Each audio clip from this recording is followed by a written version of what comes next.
एल्गार लाणीमध्ये आपलं स्वागत आहे। प्राध्यापक लक्ष्मण यादव सर ओबीसी विचारवंत यांचे विचार आपण ऐकून घेऊया। काय त्यांचं म्हणणं आहे समाजाबद्दल।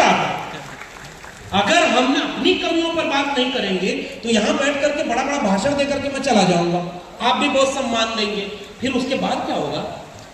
अगला रथ कैसे निकलेगा, जनगणना कैसे होगी, हमारे समाज को हम समझाएंगे कैसे और कहाँ गलती हो रही है इसको भी तो बात समझना होगा।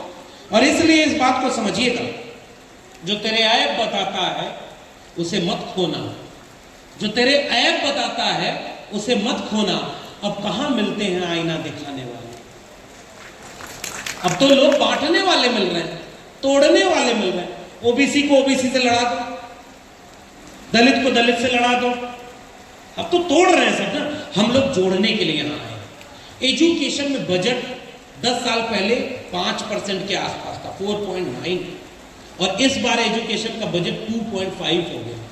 पढ़ेगा इंडिया तो सवाल पूछेगा इंडिया, पढ़ेगा इंडिया तो नौकरी मांगेगा इंडिया, पढ़ेगा इंडिया तो पाखंड में सवाल पूछेगा कि बाबा लोग कहां से आ गया जो पर्ची बना के कहता है तुम्हारे घर में सुख संपत्ति नहीं है क्योंकि तुम हरी चटनी खाते हो, कल से लाल चटनी खाओ, जाओ दया हो जाएगी तुम्हारे पास। ये बाबाओं के दुकान बंद हो गई। इतने बड़े बड़े बाबा आजकल आपके यहाँ आ रहे हैं कि नहीं? एक बाबा मध्य प्रदेश का है, वो कहा कि अगर आपके बच्चा बच्ची पढ़ाई ना अच्छी करे तो उनको ना बेलपत्री पर शहद लगाकर एक जगह लगा देना और आपका बेटा पास हो जाएगा। कुछ दिन बाद अखबार में खबर छपी कि उसी का बेटा 8वीं में फेल हो गया और दुनिया भर का बाबा वो मूर्ख बना रहा। और सबसे ज्यादा बाबाओं के चक्कर में हमारे समझदार को सब धर्म यहीं पर लेकर के। अरे मैं आया पिछली बार, पता चला कि यहाँ भी आजकल कोई कथा उथा करने वाला आ रहा है, लाखों रुपया उसको चंदा दे रहे हैं भाई। एक छोटा सा किस्सा सुनो तो 5 मिनट और बोलूंगा। महात्मा फूले ने एक किताब लिखी है, उसका नाम है तृतीय रत्न। महात्मा फूले ने लिखा कि एक आदमी ओबीसी था। महात्मा फूले भी तो ओबीसी थे और फूले को अपना गुरु बनाया बाबा साहब अम्बेडकर ने। बाबा साहब अम्बेडकर के 3 गुरु, तीनों में एक भी शेड्यूल कास्ट नहीं थे। रिश्ता देखो ना हमारा, पहले गुरु महात्मा बुद्ध, दूसरे गुरु महात्मा कबीर और तीसरे गुरु महात्मा फूले। रिश्ता हमारा वैचारिक है। इसलिए अगली बार बड़ी सी तस्वीर मैं आपको एक सलाह देके जा रहा हूं, बाबा साहब अम्बेडकर की, बीपी मंडल की और बिरसा मुंडा की, तीनों की तस्वीरें बड़ी बड़ी लगाइएगा ताकि हमारा एक रिश्ता दूर से दिखे कि हम तीनों एक होकर के आगे की लड़ाई लड़ने चाहिए। और इसमें और नायक जितने हैं वो सब हमारे नायक। तो महात्मा फूले ने लिखा कि एक ऐसे ही किसान बड़ा परेशान था जीवन में। मैं तो रेफरेंस से बोलता हूँ, पता चला दिल्ली लौटू बीच में ही मुकदमा हो जाए, जेल में चले जाए। आजकल तो ये भी बहुत हो रहा। तो इसलिए महात्मा फूले ने लिखा कि वो आदमी बहुत परेशान था, तो एक आदमी के पास गया और कहा कि हुजूर आप तो धरती पर भगवान के अवतार हैं, बारिश हो ही रही है, अभी आप लोग जाएंगे कहाँ? तो 1-2 कहानी और सुन लीजिए। तो सही मौका है, खाना बनवाया इन्होंने बहुत मेहनत करके, और जरा जाइएगा तो 1-1 रुपया, मैं चंदा वाली बात कह रहा हूं, देखिएगा ध्यान से। जो लड़ाई लड़ता है उसकी हर तरह से मदद करिए। अगर उनके साथ चल सकते हैं तो साथ चलिए, अगर उनके साथ नहीं चल सकते तो किसी को साथ चलने के लिए भेजिए। अगर भेज भी नहीं पा रहे तो उनके बारे में कुछ लिखिए, बोलिए। अगर वो भी नहीं कर पा रहे हैं तो उनका समर्थन करिए, उनका विरोध मत करिए, तब जाकर के कोई आंदोलन खड़ा होगा। और हम लोग क्या करते हैं, आपस में ही कमियां ढूंढे। इस बार हमको मंच पर नहीं बिठाया, हमको मंच पर बुलाया तो पीछे वाले कुर्सी पर बिठा दिया। अब नहीं जाएंगे इनके कार्यक्रम में, हमारा भाषण नहीं कराया, और जिसका भाषण करा तो वो कहेगा बहुत बढ़िया कार्यक्रम था। इस चीज से हमें ऊपर उठना होगा। और मैं भी कोई भाषण नहीं कर रहा, मतलब बातचीत करने आपसे आया। हम आपसे हिम्मत लेंगे, हम आगे कहीं और उस हिम्मत को आगे बढ़ाएंगे, और वहां की हिम्मत हमारी हिम्मत से आपको हिम्मत मिलेगी। ये हमारा आंदोलन है। और जो पीढ़ियां आंदोलित नहीं होती ना, संचालक महोदय बहुत शानदार बात कह के गए, जो पीढ़ियां आंदोलित नहीं होती, सो जाती हैं, उनकी आने वाली पीढ़ियां गुलाम पैदा होती हैं। इस बात को याद रखिएगा। इसलिए हमें जागना है। एक बहुत बढ़िया शेर मुझे याद आता है, यार मक्तल से बहरहाल गुजरना होगा, यार मक्तल से बहरहाल गुजरना होगा, बच गए हम तो किसी और को मरना होगा। टाल देने से कोई मसला हल नहीं होता, एक न एक दिन कोई फैसला करना होगा। आने वाली नस्लों को तबाही से बचाने के लिए जो भी करना है इसी नस्ल को करना होगा। ये मेरी बात याद करके लिख के रख लीजिएगा। आरक्षण का फायदा हमने लिया, संविधान का फायदा हमने लिया, मंडल आंदोलन का फायदा हमने लिया, और जब लड़ना हुआ प्रदीप साहब वीआरएस लेकर के बैठे हुए हैं। बताइए इतनी बड़ी लड़ाई इन लोगों ने लड़ी, हमारी आंखों के सामने वो लड़ाई छीनी जा रही है और हमारी नई पीढ़ी को पता ही नहीं। इस कार्यक्रम में अगली बार इतनी मेहनत करिएगा कि 500 नहीं 5000 50,000 की भिड़ आए, तब मानेंगे हम कि ओबीसी शेर है, जाग गया है। क्योंकि न जागे इसके लिए 2 GB डेटा उसको फ्री में दिया जा रहा है। आटा फ्री में नहीं दिया जा रहा, डेटा फ्री में दिया जा रहा है। और डेटा का उपयोग झूठ फैलाने में, हिंदू मुस्लिम की लड़ाई लड़ाने में। बताओ ओबीसी समाज का कोई हक मुसलमानों ने छीना क्या? ओबीसी के आरक्षण का विरोध किसी मुसलमान ने किया क्या? और जब देखो तब ये मंदिर और मस्जिद के नाम पर लड़ाने वाले मुसलमान को दुश्मन बनाकर हिंदू बना देंगे आपको। और आपको जब हिंदू बनाते हैं तो आप भी जरा पूछो ना कि ओबीसी भी हिंदू था, तो बताओ सुप्रीम कोर्ट में कितने जज ओबीसी के पहुंचे? बताओ अगर ओबीसी भी हिंदू है तो सुप्रीम कोर्ट से लेकर के विश्वविद्यालयों में कितने प्रोफेसर ओबीसी के? और इसीलिए जातिवार जनगणना बहुत जरूरी है। धर्म में, धर्म दिल में होता है। मोह को कहां ढूंढे रे बंदे, मैं तो तेरे पास में, ना मैं मंदिर ना मैं मस्जिद ना काबे कैलाश में, ना मैं जप में ना मैं तप में ना मैं व्रत उपवास में, खोजी हो तो तुरंत मिलियो पल भर की तलाश में। कहे कबीर सुनो भाई साधो, मैं तो हूं विश्वास में, और हमको बाहर के नाम पर लड़ाया जाता है। हमारी लड़ाई मंदिर मस्जिद की, हिंदू मुस्लिम की लड़ाई नहीं है। हमारी लड़ाई कलम और किताब की लड़ाई है, हक और अधिकार की लड़ाई है, समानता और न्याय की लड़ाई है। इसी बात को गांव गांव पहुंचाइएगा।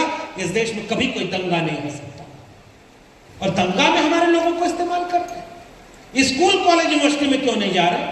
क्या आपको नहीं पता कि आपके महाराष्ट्र के 50 से 60 हजार स्कूल सरकारी बंद कर दिए गए? इसलिए प्रोफेसर की डायरी को ऑनलाइन मंगा के पढ़िएगा। मैं आपसे कह के जा रहा हूं, आप नहीं पढ़ेंगे भाई तो कौन पढ़ेगा? आप पढ़िए कि आपके यहाँ के सरकारी स्कूल बर्बाद किए जा रहे हैं। मंडल कमीशन कह रहा है कि हर जिले में एक हॉस्टल बनेगा। उमेश इसीलिए हॉस्टल की बात कह रहे हैं। मंडल कमीशन कहता है सर विशेष कोचिंग सेंटर बनेंगे ओबीसी बच्चों के लिए, विशेष रूप से ट्रेनिंग दी जाएगी ओबीसी लोगों के लिए, वित्तीय निगमों की स्थापना की जाएगी। मंडल कमीशन की 38 सिफारिशें पढ़िएगा उसे, एक भी लागू नहीं हुई। और हमारी संपत्ति को कोई और लूट करके कभी सरकार बना रहा है, कभी महीना महीना अपने बेटा बेटी का ब्याह कर रहा है, शादी कर रहा है, और कभी पैसा लूट करके विदेश भाग जा रहा है। और हमारे लोग गरीब हैं, 80 किलो लोगों को 5 किलो अनाज 80 करोड़ लोगों को मिल रहा है। 80 करोड़ में से 70 करोड़ ओबीसी होंगे। बताइए गलत कर रहा हूं? सही है, सही है, सही है। जो 5 किलो अनाज पर जीने को मजबूर हुआ, 80 करोड़ में से 70 करोड़ ओबीसी होंगे। लेकिन ओबीसी को चिंता ही नहीं। अगर आपके बच्चों को शिक्षा और रोजगार मिलता और मंडल कमीशन लागू होता तो ये मंदिर वाले लड़ाने वाले लोग इतना बर्बादी नहीं करते। और हमारे लोगों को कंगाल बना दिया, हमारे लोगों को मजबूर बना दिया। ऑक्सफैम का डेटा कहता है 1% लोगों के पास 40.5% संपत्ति का कब्जा है, 3% संपत्ति पर 50% लोग गुजारा कर रहे हैं, 9% आबादी पर 90% लोग आबादी वाले जी रहे हैं, 9% वेल्थ केवल उनके पास है। जाति जनगणना होगी तो पता चलेगा कि वो 1% आदमी कौन है जो 40% लोगों की संपत्ति का कब्जा किए हुए। बिहार में जातिवार जनगणना होगी, पता चला ना कि 75% आरक्षण नहीं करोगे तो फिर कुछ नहीं होगा। बताओ बिहार के आरक्षण को रोकने वाले कौन लोग थे? पहचानो, अपने दुश्मन को पहचानो। केवल धर्म के नाम पर लड़ाने वाले आपके बच्चों का भविष्य चौपट करने के लिए आते हैं और दंगे में इस्तेमाल करते हैं, जबकि आपके बच्चों का असली दुश्मन वो है जो आपके आरक्षण पर चुटकुला बनाकर गाली देता है और आपका आरक्षण बढ़ाने का विरोध करता है। जितने भी लोग कहीं भी मिले ओबीसी घरों के लोगों, इसको पहुंचाइएगा। जो भी आपसे कहे कि तुम्हारा दुश्मन कौन, तो आप पूछेगा जो हमारे आरक्षण का विरोध करता है, ओबीसी को 60% आबादी को 60% आरक्षण का विरोध करता है, उसी को हम दोस्त मानेंगे जो हमारा हक हिस्सा बराबर देने की बात करेंगे। और इसलिए पाखंड और अंधविश्वास का बाजार दुकान लगा दी गई। ज्योतिबा फूले ने लिखा अपनी किताब में, वो आदमी जब गया और कहा कि हुजूर बहुत परेशानी है, क्या बोला उन लोगों ने? कहा कि तुम्हारा शनि ठीक जगह पर नहीं है। क्या नहीं है? शनि ठीक जगह पर नहीं। अभी इसरो का विमान भी शनि तक नहीं जा पाया है। हाँ, इस धरती पर बैठकर एक आदमी शनि तक चला गया। मंगल ग्रह को पता ही नहीं कि उसके नाम पर धरती पर कितनी शादी विवाह टूट जाते हैं। मंगल ग्रह को पता ही नहीं। यहां हालत यह है, शनि ठीक जगह पर नहीं है। तो कहा कैसे आएगा? कहा हवन कराना हो। ज्योतिबा फुले ने लिखा, मैं नहीं कह रहा हूं, तृतीय नाटक का नाम है, हमारे पुरखों के बारे में बात हो रही। किसी की भावना आहत नहीं होनी चाहिए। महात्मा फूले कह रहे मुकदमा करना हो तो महात्मा फूले पे करना। समझदार को इशारा काफी, मैंने रास्ता भी बता दिया। अगर धर्म पर टिप्पणी आप करेंगे तो आपको जेल में डाल देगा। अगर जेल में कहा एक बार विरोध करके महात्मा फूले और बाबा साहब अम्बेडकर का देख लो। हमारे पुरखे सबसे बड़े डॉक्टर थे, इलाज करके गए। हमें बस दवाई घर घर बांट देनी है, और वो दवाई का नाम है गुलामगिरी, दवाई का नाम है जाति का विनाश। दवा रखी हुई है हमारे पास। जितनी भी किताबें धर्म की आपके घरों में हैं, उसके बगल में ले जाकर के भारत का संविधान और मंडल कमीशन की रिपोर्ट रखवा दीजिए, अपने आप दवाई काम करना शुरू कर देगी। इससे बड़ी दवाई क्या है? तो उन्होंने कहा ज्योतिबा फुले ने कि उसके बाद वो कहता है कि कितना खर्चा होगा, तो उसने कहा कि 1000 रुपया खर्च होगा। कहा इतना तो हमारे पास है नहीं। तो फिर उसने कहा कि अच्छा तुम्हारे लिए डिस्काउंट दे देते हैं, 50% डिस्काउंट, 500 रुपए में तुम्हारा हम करा देंगे सर। कहा इतना भी नहीं। कहा 100 रुपया दे दो, छोटी वाली हवन करा देते हैं, शनि शांत रहेगा, जब पैसा हो जाए तो बड़ी वाली हवन करा देंगे। हिंदी समझ रहे हैं ना? हाँ, कि मला मराठी येत नहीं। मैं बस ऐसे ही बस हिंदी में बोल रहा हूँ और गुस्ताखी कर रहा हूँ। आखिरी 2 मिनट बस लूंगा आपसे कि जब वो आदमी बोला कि मेरे पास 100 रुपया भी नहीं, तो वो आदमी बोला कि अच्छा 10 रुपया है, उसको दे दो, एक मंत्र दे जाता हूं, जाप करते रहना, शनि शांत रहेगा। उस आदमी ने खड़ा होकर के जेब निकाल के कहा कि हमारी जेब में 1 फूटी कौड़ी नहीं है। सामने वाला आदमी गुस्से में खड़ा होकर कहा कि जब तेरे जेब में 1 फूटी कौड़ी नहीं है तो जा बेटा, शनि तेरा कुछ नहीं बिगाड़ सकता।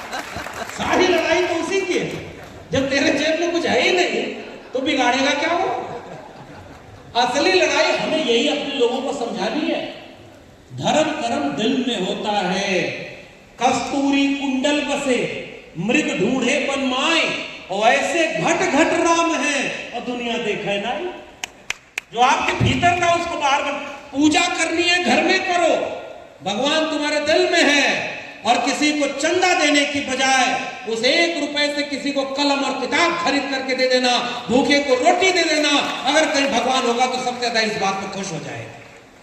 बताओ गलत कह रहा हूं? सही है। कलम और किताब रहेगी तो अगली पीढ़ी चेतना से संपन्न होगी, मंडल कमीशन के इतिहास पढ़ेगी, हमारे पुरखों की लड़ाई पढ़ेगी। और हमारे नई पीढ़ी के बच्चों को पता ही नहीं साहब। झट से झंडा शिवाजी का यहां पर फोटो लगा हुआ है और शिवाजी को वो सब धर्म के नायक बना देते हैं। शिवाजी के सेना में सबसे बड़ा सेनापति मुसलमान था और शिवाजी को मुसलमानों के खिलाफ लड़ा दिया। शिवाजी मराठा है ना, तिलक करना हुआ, राज तिलक। प्रदीप साहब सबसे अच्छा बताएंगे। अंतरजातीय विवाह उन्होंने भी किया और शिवाजी की माता जी कौन थी ये बात आप लोग जानते हो। अंतरजातीय विवाह था और उन्हें राज तिलक करने से मना कर दिया गया कि तुम तो वो हो ही नहीं जो राजा बनते हैं। समझ गए ना? इशारा समझा ना? बनारस से एक पंडित बुलाया गया, पैर के अंगूठे से वो राज तिलक करता है और उसके बाद जब लौटता है बनारस में तो उस पंडित को भी घर से निकाल दिया जाता है कि तुम वहां राज तिलक करते हैं। कल तक तुम इनके खिलाफ थे और आज तुम उनको धर्म का नायक बना रहे हो। नहीं भाई, शिवाजी जैसा राज अगर चलाना है तो जिना जाति जनगणना करानी होगी। शाहू जी वाला राज चाहिए तो जाति जनगणना करानी होगी। बाबा साहब अम्बेडकर वाला राज चाहिए, बीपी मंडल वाला राज चाहिए, विश्वनाथ प्रताप सिंह वाला राज चाहिए, तो बिना जातिवार जनगणना के सबको सबके हिस्से का हक दिए। वो पूरी लड़ाई कभी भी पूरी नहीं होगी। इस बात को कह करके मैं आपसे कह रहा हूं, वक्त की ये जरूरत समझ लो। मंडल कमीशन की सिफारिशों को गांव गांव पहुंचाइएगा। और मैं बधाई दे रहा हूं और आपके लिए एक और वादा कर रहा हूं। नौकरी तो अब है नहीं, पहले केवल शनिवार और रविवार को जाता था, अब तो 7 दिन फ्री है। उनको लगता था कि इसको नौकरी से निकाल देंगे तो डर के चुप हो जाएगा, अब तो मैं फ्री हूं। एक किताब एक और प्रोफेसर की डायरी, अगली किताब पर काम शुरू कर दिया है। और प्रदीप साहब जो बात कर रहे थे उसी को कह रहा हूं, आइडिया ऑफ सोशल जस्टिस, सामाजिक न्याय की अवधारणा, इस पर अपनी अगली किताब तैयार कर रहा हूं। जितना तुम रोकोगे हम उतना कलम और किताब को आगे बढ़ाएंगे। तो हमारे पुराने वरिष्ठ लोग बैठे हुए, हम तो अभी नौजवान लोग, हमारे सामने और मंच पर कितने ऐसे बड़े लोग बैठे होंगे कि जितनी हमारी उम्र होगी उतना संघर्षों में खपा दिया लोगों। ये तो आपका बड़प्पन है कि आप हमें सम्मान दे रहे हैं, लेकिन हम आपके सम्मान को सर माथे पर लेकर लौटेंगे और कहेंगे कि महाराष्ट्र में अगर जनगणना रथ, मंडल रथ निकल रहा है तो यूपी बिहार में भी निकलना चाहिए, पूरे देश में निकलना चाहिए। और आप इस मेहनत को जारी रखिएगा। मैं आपसे वादा करके जा रहा हूं, अगले 10 साल में देश का सबसे बड़ा आंदोलन, हम सब एकजुट रहे तो कोई सबसे बड़ा आंदोलन खड़ा होगा तो ओबीसी का आंदोलन खड़ा होगा, मंडल का आंदोलन खड़ा होगा, और उस मंडल के आंदोलन को हम आगे बढ़ाने का काम करेंगे। लेकिन कलम और किताब को जिंदा रखिएगा, आंकड़ों को जिंदा रखिएगा, और ऐसे ही बारिश से बिना डरे, बिना झुके, बिना कमजोर पड़े कार्यक्रमों में आते रहिएगा, संगठनों को मदद करते रहिएगा। अगली बार फिर आएंगे और मेरी किताब जरूर पढ़िएगा। और कहते हुए मैं जा रहा हूं, वक्त की ये जरूरत समझ लो, बिन पढ़े अब गुजारा नहीं है। वक्त की ये जरूरत समझ लो, बिन पढ़े अब गुजारा नहीं है। ना कोई रहनुमा ना हुकूमत, कोई भी अब तुम्हारा नहीं है। तुम पढ़ो और पढ़कर लिखो सब, वरना तारीख बदली मिलेगी। अब कलम और कागज से बढ़कर दूसरा कोई चारा नहीं है। इसी बात को कहकर मैं अपनी बात को विराम दे रहा हूं। मंडल आंदोलन की इस लड़ाई को, सामाजिक न्याय की इस लड़ाई को, कि ये है तो सबके लिए हो, ये जिद हमारी है। बस इसी बात पे दुनिया से जंग जारी है। और इस बराबरी की लड़ाई को, सामाजिक न्याय की लड़ाई को, बीपी मंडल और विश्वनाथ प्रताप सिंह की लड़ाई को, अर्जुन सिंह की लड़ाई को, बाबा साहब अम्बेडकर और डॉक्टर राम मनोहर लोहिया की लड़ाई को, संसोपा ने बांधी गांठ पिछड़ा पावे 100 में 60। याद है ना नारा 100 में 60? आज से लगभग 80 साल पहले डॉक्टर राम मनोहर लोहिया 60 साल पहले नारा लगा था। दो बातें हैं मोटी मोटी, हमें चाहिए इज्जत रोटी, और बराबरी का समाज बनाने के लिए उन्होंने नारा लगाया, संसोपा ने बांधी गांठ पिछड़ा पावे 100 में 60। और हमारे नायकों ने उस नारे को आगे बढ़ाया कि 100 में 90 शोषित हैं, शोषितों ने ललकारा है, धन धरती और राजपाट में 90 भाग हमारा है। 10 का शासन 90 पर नहीं चलेगा, नहीं चलेगा। जो जमीन को जोते बोए वो जमीन का मालिक होए, राष्ट्रपति का बेटा हो या चपरासी की हो संतान, टाटा बिरला अंबानी हो, सबको शिक्षा एक समान। शिक्षा पर जो खर्चा हो बजट का 10वां हिस्सा हो, सबको शिक्षा सबको काम, वरना होगी नींद हराम। और सबको शिक्षा दे न सके जो, वो सरकार निकम्मी है, और जो सरकार निकम्मी है वो सरकार बदलनी है। चुनाव तो आपके यहाँ भी आने वाला है। समझदार को इशारा काफी। जो ओबीसी की बात करेगा वही देश पर राज करेगा, जो जाति जनगणना की बात करेगा वही देश पर राज करेगा। इसी नारे को बुलंद करिएगा और तमाम तरह से बिरसा, फुले, अंबेडकर, पेरियार के वारिस हम सारे लोग अपने हक की लड़ाई को, अपने अधिकार की लड़ाई को एकजुट होकर के तब तक लड़ेंगे जब तक जीत नहीं जाएंगे। इसी उम्मीद के साथ जय ओबीसी, जय भीम, जय मंडल, जय संविधान, इंकलाब जिंदाबाद।